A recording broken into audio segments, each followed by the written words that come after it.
بسم الله الرحمن الرحيم اعوذ باللہ من الشیطان الرجیم بسم اللہ الرحمن الرحیم وبہ نستعین۔ الحمدللہ ہماری گفتگو کفایت الاصول کے حصے سوم میں ہے، اور حصے سوم میں بھی پھر مقصد سابع اصول عملیہ میں آپ براءت پڑھ چکے۔ اشتغال کی ابحاث میں ہم شروع ہیں، تو انہوں نے فرمایا تھا کہ وَيَنبَغِي التَّنبِيهُ عَلَى امور، چند امور پر تنبیہ کرنا بہتر ہے۔ ان چند امور میں سے 3 تنبیہات گزر چکی، آج چوتھی تنبیہ پڑھتے ہیں۔ فرماتے ہیں کہ اگر ہمیں یقین ہے کہ فلاں عبادت کی فلاں شرط ہے، مثال دے دوں، ہمیں علم ہو گیا، یقین ہو گیا کہ نماز کے لیے 70 شرط ہے، یا مثلا جو ہے کیا ہے، نماز کے لیے رکوع جز ہے، وہ شرط تھی اور یہ جز ہے۔ پھر ہم یہ شک کرتے ہیں کہ آیا یہ شرطیت اور جزئیت مطلق ہے۔ مطلق کا مطلب کیا؟ چاہے میرے بس میں ہو ان کو انجام دینا، چاہے میں بے بس ہوں تو بھی یہ میرے لیے جو ہے کیا ہے شرط اور یہ جز ہے۔ تو پھر نتیجہ یہ ہوگا کہ اگر مطلقاً ہم اس کو مانتے ہیں کہ یہ شرط اور جز ہے اور مکلف ہو ان کو انجام نہیں دے سکتا، تو پھر ہم کہیں گے گویا کہ اب اس پر نماز ہی ساقط ہے، کیونکہ نماز با کئی دیر سطر واجب تھی، نماز با جزئیت رکوع واجب تھی۔ تو اس طریقے سے جو ہے کیا ہے یہ شخص اب وہ جب ان سے عاجز ہے تو یہ نماز کو انجام نہیں دے سکتا۔ یا ہم یوں کہیں کہ بھائی نماز واجب ہے، اب وہ مطلق واجب ہے، یعنی کہ چاہے یہ اجزاء آپ انجام دے سکتے ہیں تو بھی نماز آپ پر واجب ہے، اور اگر آپ ان کو انجام نہیں دے سکتے ہیں تو بھی آپ پر نماز واجب ہے۔ تو اس صورتحال میں یہ ہوگا کہ جب یہ میرے بس میں نہیں ہے، میں ان سے عاجز ہوں، تو پھر اس صورت میں جو ہے کیا ہے جو باقی اجزاء کے ساتھ ہے وہ مجھے جو ہے کیا ہے جناب انجام دینی ہے اور نماز پڑھنی ہے۔ تو اس طریقے سے فرماتے ہیں کہ ہمارے پاس کچھ ادلہ بھی موجود ہیں، جن ادلہ کو تو ہم عبارت میں پڑھیں گے کہ شرط اور جز کو اگر انسان انجام نہیں دے سکتا تو انسان کی طرف اس اصل عبادت کی جو تکلیف متوجہ ہوئی تھی، جو ذمہ داری رکھی گئی تھی، اس کے کئی سارے اقسام ہو سکتے ہیں، یا مطلق ہے یا وہ مقید ہے۔ تو انشاءاللہ ہم مزید جو ہے کیا ہے وہ عبارت میں پڑھیں گے۔ اس کے بعد پھر کہتے ہیں کہ بعض لوگوں نے یہاں پر آ کے استصحاب جاری کیا ہے۔ کیا مطلب؟ بھائی اس جز کے عجز سے پہلے، اس شرط کے عجز سے پہلے تو یہ عبادت مجھ پر واجب تھی، اب یہ جز یا یہ شرط میں انجام نہیں دے سکتا ہوں تو بھی میں اس وجوب کو جو ہے کیا ہے ابھی بھی میں استصحاب کروں گا۔ پھر استصحاب پہ کچھ علماء نے اعتراض کیا ہے کہ بھائی استصحاب کرنے کے لیے جو ہے کیا ہے وہ موضوع کا ایک ہونا شرط ہوتا ہے۔ مثلا یہی حوض والا پانی کر تھا، اب اسی حوض کے پانی کے کریت میں مجھے شک ہے تو ہم استصحاب کر کریں گے۔ لیکن ہمارے ہاں جو نماز مجھ پہ واجب تھی وہ نماز با رکوع با سطر مجھ پر واجب تھی، اور اب جس نماز کا میں مثلا استصحاب کرنا چاہتا ہوں تو بھائی اب مجھے تو قطعاً یقین ہے کہ اب نماز بدون سطر ہے، نماز بدون رکوع ہے، تو وہ نماز الگ تھی، یہ الگ، یہ تو موضوع ہی الگ ہو گئی، تو یہاں پر آپ کیسے استصحاب کریں گے؟ پھر کہتے ہیں استصحاب کے آگے انشاءاللہ ہم چل کے قسم پڑھیں گے، مگر یہ کہ آپ استصحاب کلی قسم ثالث کے قائل ہو جائیں۔ وہ استصحاب کلی قسم ثالث کیا ہے کہ گھر میں زید موجود تھا، تو یعنی کل یہ انسان زید کی وجہ سے گھر میں موجود ہے۔ اب ہمیں یقین ہو گیا کہ زید تو گھر سے چلا گیا، لیکن زید کے جاتے وقت آیا امر گھر میں داخل ہوا تھا، تو پھر ہم استصحاب کریں گے کلیہ انسان کا یا ایسا نہیں؟ تو بھائی اس استصحاب کو بھی اکثر علماء تو نہیں مانتے، مزید اس کی بحث اور گفتگو انشاءاللہ ہم استصحاب کے جو ہے وہ بحث میں کریں گے۔ تو ابھی ہم چلتے ہیں عبارت کی چوتھی تنبیہ، انہو لو علم بجزئیت شیء، بتحقیق شان یہ ہے، انہو کی ضمیر کا کوئی مرجع نہیں ہے، جب بھی ضمیر مذکر کا کوئی مرجع نہ ہو تو اس کو ضمیر شان کہتے ہیں، ضمیر مؤنث کا کوئی مرجع نہ ہو تو اس کو ضمیر قصہ کہتے ہیں۔ لو علم پڑھیں گے تو اگر جانا گیا ہو، یا لو علم المکلف ہو، اگر مکلف جان لے،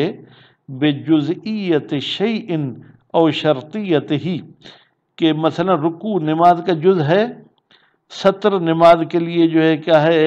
شرط ہے۔ خوب، اب شرطیت ہی کی ضمیر شے کی طرف جائے گی، فی الجملہ،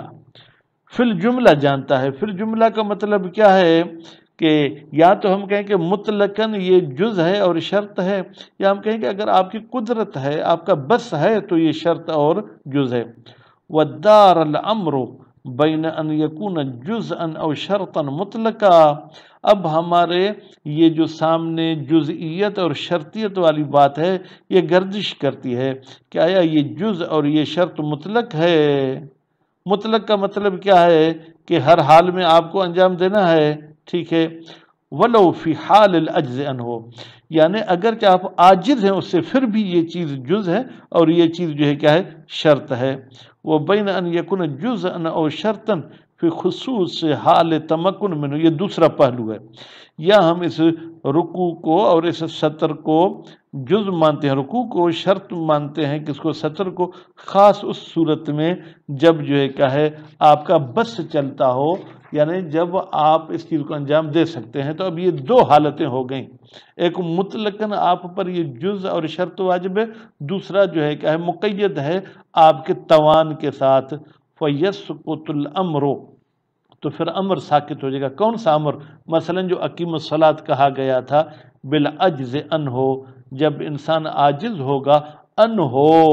اس جز سے یا اس شرط سے، علی الاول، پہلی صورت میں۔ پہلی صورت کیا تھی کہ مطلقاً چاہے آپ کا بس ہو چاہے آپ کا بس نہ ہو، یہ چیزیں آپ پر لازمی ہیں کہ اس کو جز کے طور پہ انجام دیں، اس کو شرط کے طور پر۔ لعدم القدرت حینئذ، اس لیے کہ مکلف بیچارے کی قدرت ہی نہیں ہے، حینئذ جب عاجز ہے، علی المأمور بہ،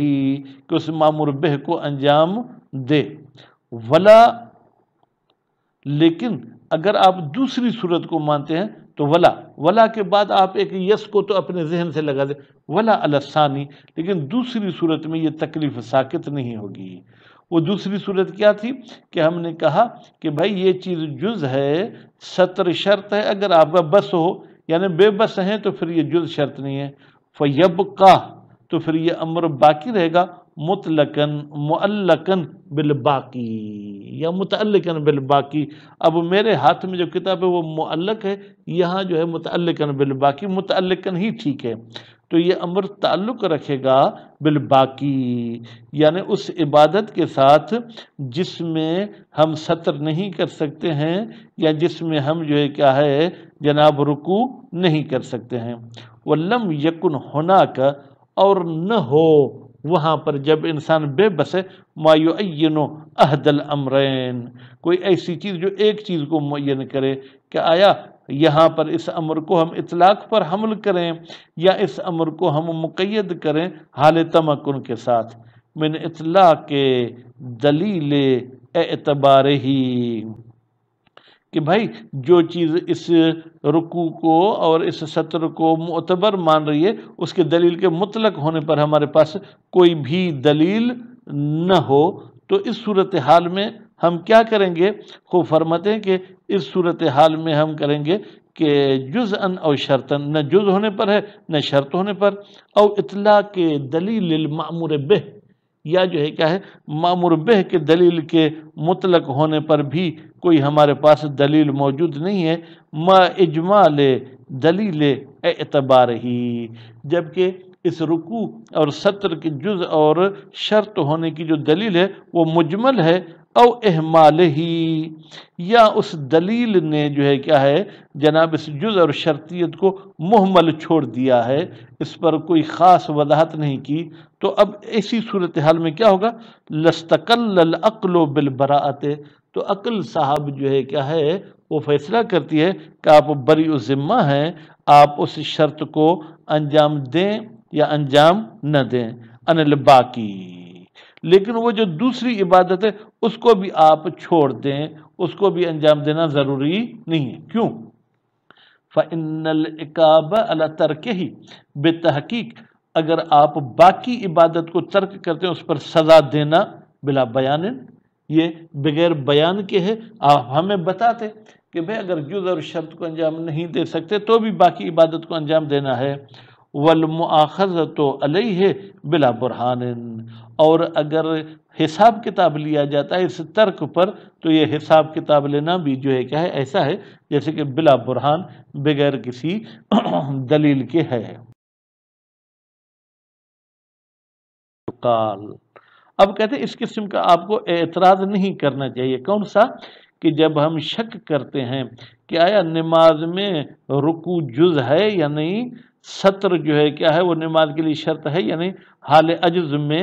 کیا نہ کہا جائے کہ بھائی حدیث رفع کی تقاضا یہ ہے کہ بھائی جز بھی نہیں ہے اور شرط بھی نہیں ہے، یا دوسرے لفظوں میں آپ یوں کہیں کہ حدیث رفع کہتی ہے کہ آپ باقی کو انجام دے دیں، باقی ان چیزوں کو چھوڑ دیں۔ نعم، جی ہاں، یہ آپ کی بات ممکن ہے کہ کسی حد تک ہم صحیح بھی مانیں، ولیکن قضیت مثل حدیث رفع، لیکن حدیث رفع کی تقاضا، اس کی جو ہے ڈیمانڈ کیا ہے؟ وہ عدم الجزئیت و شرطیت ہے، وہ یہ کہتی ہے کہ بھائی یہ رکوع اور یہ سطر جو ہے کیا ہے نہ جز ہے نہ شرط ہے، الا فی حال تمکن منہ، مگر اس صورت میں آپ اس کو جز یا شرط مانیں گے جب آپ کے بس میں ہوگی، فإنہ یقال، یہ بات آپ نہیں کہیں، فإنہ یقال، بتحقیق اگر آپ یہ چیز کہیں گے تو آپ کے جواب میں ہم بھی کچھ بولیں گے، کیا بولیں گے؟ انہ لا مجال ہا ہونا، بتحقیق کوئی گنجائش نہیں ہے ہا ہونا یہاں پر، یعنی آپ اس حدیث رفع کے ذریعے تکلیف ثابت کریں، بداہت انہ، یہ بات بدیہی ہے کہ یہ حدیث ورد فی مقام الامتنان، وارد ہوئی ہے تاکہ لوگوں پر احسان ہو، لوگوں پر آسانی ہو، فیختص بما وجب نفی تکلیف، تو یہ تو آ کے ہم سے ذمہ داری اٹھاتی ہے نہ کہ ہم پر ذمہ داری رکھتی ہے، ولا اس بات ہو، آپ اس حدیث کے ذریعے تکلیف کو ثابت نہیں کر سکتے۔ نعم، ربما یقال، جی ہاں کبھی کبھی کہا جاتا ہے، کیا کہا جاتا ہے؟ بأنہ، بتحقیق کہ جب جزئیت اور شرطیت میں ہمیں پریشانی ہو تو قضیت الاستصحاب، استصحاب کی تقاضا بعض صورتوں میں، وہ بعض صورتیں کون سی ہیں کہ مثلا جو ہے کیا ہے وہ اجزاء جن سے ہم عاجز ہیں وہ بہت کم ہیں، اغلب اجزاء موجود ہیں، وجوب الباقی، کہ بھائی اس متعذر جز اور شرط کے وہ چھوڑ کر باقی ہم پر واجب ہے، فی حال تعذر ایزن، جیسے یہ شرط اور جز میرے بس میں تھا تو یہ تکلیف مجھ پر واجب تھی، یہ اب میرے بس میں نہیں ہے تو بھی مجھ پر جو ہے کیا واجب ہے میں اس کو انجام دوں، لیکن یہ دونوں شرطیں کون سی کہ بھائی یہ جو ہے کیا مثلا کہ ابھی یہ ہم اس جزم یا شرط میں پریشان ہو رہے، لا یکاد یصح، تو یہاں پر آپ استصحاب نہیں کر سکتے ہیں، خوب الا، ایک صورت میں استصحاب کر سکتے ہیں، بناء علی صحت القسم الثالث، بنا رکھتے ہوئے کہ آپ جو استصحاب قسم ثالث کو صحیح مانیں، من استصحاب الکلی، جو استصحاب کلی تھا، او علی المسامحۃ فی تعیین الموضوع، یا آپ جو ہے جناب اتنا مضبوطی سے اس استصحاب کے موضوع والی بات کو نہیں لیتے ہیں فی باب الاستصحاب، باب استصحاب میں۔ تو اس طریقے سے آپ کر سکتے ہیں کہ ہاں بھائی استصحاب کے ذریعے ہم اس تکلیف کو اپنے اوپر واجب کریں گے۔ وَكَانَ مَا تَعَذَّرَ، اور ہو جائے گا وہ جز اور شرط جو متعذر ہے ہم پر، مما یتسامح بھی عرفاً، جس کا عرف میں جو ہے کیا ہے تسامح کیا جاتا ہے، بحیث اس طریقے سے کہ یصدق، بھائی موضوع صدق کرتا ہے، مع تعذر ہی، کہ اگر یہ شرط اور جز متعذر ہو تو بھی خوب بقاء الوجوب، وہ واجب ابھی باقی ہے، لو قیل بوجوب الباقی، اگر کہا جائے کہ وہ باقی واجب ہے، و ارتفاعہ لو قیل بعدم وجوب ہی، اور ہم کہیں گے کہ اس سابق وجوب کو ختم کیا گیا ہے اگر ہم جو ہے کیا ہے جناب قائل ہو جائیں کس چیز کے، بعدم وجوب ہی، کہ بھائی وہ سابق والا وجوب ابھی باقی نہیں ہے۔ وہ یاتی تحقیق الکلام فی ہے، اور آئے گی اس بحث کی تحقیق فی ہے اس استصحاب میں، فی غیر المقام، اس مقام پہ ہم بحث نہیں کریں گے بلکہ ہم یہ بحث انشاءاللہ باب استصحاب میں کریں گے۔ کما ان وجوب الباقی، جس طریقے سے اس باقی کا واجب ہونا، باقی یعنی جو ناقص ہے جس میں وہ جز اور شرط نہیں ہو سکتی، فی الجملہ، فی الجملہ کا مطلب کیا ہے کہ جب اکثر اجزاء موجود ہوں اور جب وہ میسور ہو ہمارے لیے، میسور یعنی آسان ہو، ربما قیل، کہا گیا ہے، بکونہ مقتضا، بتحقیق کہ یہ چیز یعنی وہ بقاء الوجوب یہ تقاضا ہے، کس چیز کی تقاضا ہے، ما یستفاد من قولہ صلی اللہ علیہ وآلہ وسلم، جو رسول اکرم کے قول سے استفادہ کیا جاتا ہے۔ اذا امرتکم، رسول اکرم نے فرمایا جب میں تمہیں امر کرتا ہوں بشیء، کسی چیز کا، مثلا نماز کا، فاتوا منہ، تو تم اس نماز میں سے انجام دے دو، مستطعتم، جتنا تم جو ہے کیا ہے اس کو انجام دے سکتے ہو۔ وقولہ، اور اسی طریقے سے غالباً رسول اکرم کا قول ہے، المیسور لا یسقط بالمعسور، میسور یعنی جو آپ کے بس میں ہے وہ ساقط نہیں ہوتا اس کام سے جو آپ کے بس میں نہیں ہے۔ یعنی یوں کہیں کہ مثلا آدھی نماز یا بغیر رکوع کے تو میں نماز پڑھ سکتا ہوں، رکوع کے ساتھ نہیں پڑھ سکتا، تو اب رکوع کے نہ کرنے کی وجہ سے آپ نماز کو نہیں چھوڑ سکتے۔ وقولہ،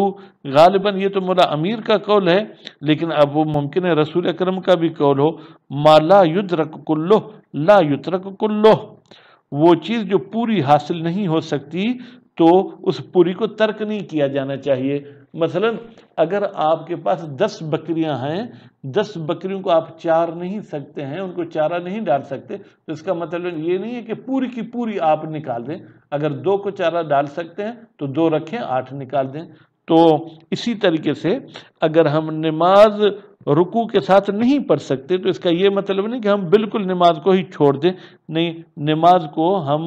اپنی جگہ پر انشاءاللہ پڑھیں گے جو بھی اجزاء ہمارے بس میں ہیں۔ تو اب یہ 3 احادیث آپ کے سامنے پیش ہوئیں، اب ان احادیث کا ہمارے موضوع پر کتنا جو ہے کیا ہے جناب دلالت کی حیثیت ہے وہ انشاءاللہ اگلے درس میں پڑھیں گے۔